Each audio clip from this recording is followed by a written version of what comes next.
Uniform civil code नहीं लागू होना चाहिए, उसके ये खतरे हैं, उसके वो खतरे हैं।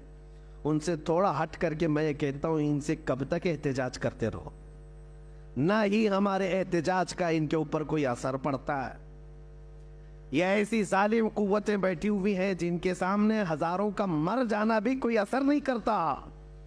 इसलिए मुसलमानों, सबसे अहम बात यह है कि इनसे भीख मांगने की ज़रूरत ही नहीं है कि तुम हमारे कवानीन की हिफाजत करो या हमारे कवानीन से छेड़छाड़ ना करो, बल्कि मैदान में उतर करके ये बताओ कि इस ज़माने में भी तुम सारे कवानीन पर पाबंदी लगाओ, लेकिन मैं शरीयत मुस्तफ़ा पर अमल करके दिखाओ। तुम्हारी परमिशन की ज़रूरत नहीं मुझे दीन इस्लाम पर चलने के लिए। हमारे नबी पाक सल्लल्लाहु ताला अलैहि वसल्लम के कवानीन हमारे लिए जान से बढ़ करके हैं। मुसलमानों को आज अमली मैदान में आकर के कवानीन इस्लाम पर अमल करके दिखाना चाहिए कि मेरे अपने घर के कवानीन, मेरे दीन के मामलात, इसको मैं मौत तक गले से लगा करके रहूंगा। ये होता है सबसे बेहतरीन एहतजाज। मैं आपको बताऊं मेरे अजीजों, डरने की कोई बात ही नहीं है।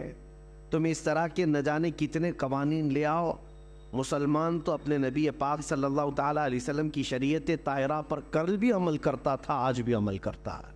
हकीकत बात यह है, यूसीसी ऑलरेडी पूरे इंडिया में चल रही है, सबके कानून एक ही है, थोड़ी सी चंद चीज़ों में अलग अलग रखा गया है। यानी शादी के मामलात को लेकर के या विरासत के मामलात को लेकर थोड़े से कवानीन अलग हो जाते हैं। बाकी बताएं, चोरी करने पर सबका कानून एक है या नहीं? मर्डर करे तो सबका कानून एक ही है, क्राइम में सबके कानून एक ही है, सिविल कोड ही है, सब एक ही कानून पर अमल हो रहा है पूरे हिंदुस्तान में। ऐसा नहीं है कि हिंदू कत्ल करेगा या मुसलमान कत्ल करेगा तो उसके लिए लॉ की किताब में अलग अलग जुर्माने, अलग अलग सजाएं नहीं है, एक ही सजा है, सबकी एक ही सजा है। हाँ, बस मैरिज एक्ट अलग और विरासत के मामलात अलग बनाए गए हैं, इसको तुम ख़त्म करना चाहते हो।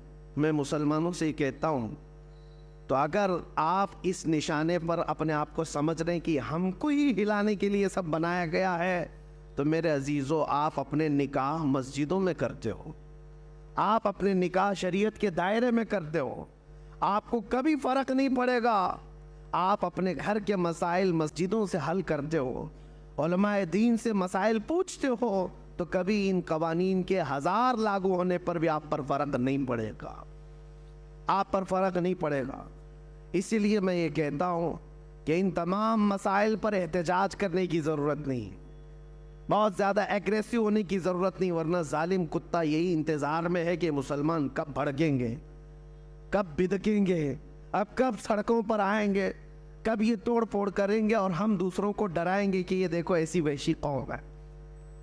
ये इसी तरह की कई हरकतों से हमें ले जाया जा रहा है, लेकिन इसका बेहतरीन इलाज यही है कि जब जब तुम मेरे मुस्तफ़ा करीम सल्लल्लाहु अलैहि वसल्लम के किसी कानून की तरफ उंगली उठाओगे, सारे मुसलमान उन कवानीन पर सख्ती से अमल करके दिखाएंगे कि अमल करना तो हमारी ज़िंदगी में है, हमारी ज़िंदगी में। हम लॉ के ख़िलाफ़ नहीं बोल रहे, जो हिंदुस्तान के कवानीन हैं उन सब पर हम अमल कर रहे हैं, लेकिन मेरी नमाज के मुतालिक, मेरे कुरान के मुतालिक, मेरे दीन के मुतालिक जो होगा वो इस्लाम में जो है उसी पर अमल किया जाएगा। कोई ऐसा आदमी मुझे नमाज सिखाने नहीं आ सकता जिसको पेशाब करने का सलीका ना हो। बहरहाल तुम्हारा दीन कंप्लीट है, कामिल है, अकमल है, और इससे बेहतरीन दीन है ही नहीं।